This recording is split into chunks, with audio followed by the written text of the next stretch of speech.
Petani, nelayan, bendesa adat maupun sulingge di Bali tercatat belum terdaftar dalam jaminan sosial BPJS Ketenagakerjaan. Padahal pekerjaan-pekerjaan tersebut juga memiliki resiko kerja seperti kecelakaan, sakit maupun kematian.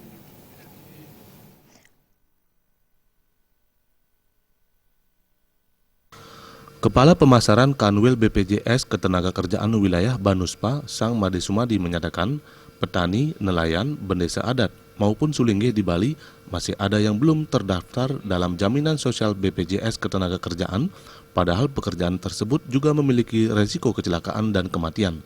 Apabila terjadi kematian, maka petani, nelayan, bendesa adat maupun sulingge berhak mendapatkan santunan sebesar 24 juta. Hal ini belum dipahami secara jelas oleh masyarakat, khususnya mereka yang berprofesi sebagai petani, nelayan, bendesa adat maupun sulingge. Iuran yang harus dikeluarkan setiap bulannya yakni Rp16.800. Petani, entah itu nelayan, entah itu prane atau pemangku, entah itu bendesa adat, semua ini mempunyai profesi yang bisa mempunyai risiko hubungan kerja, risiko kecelakaan, risiko sakit atau risiko kematian.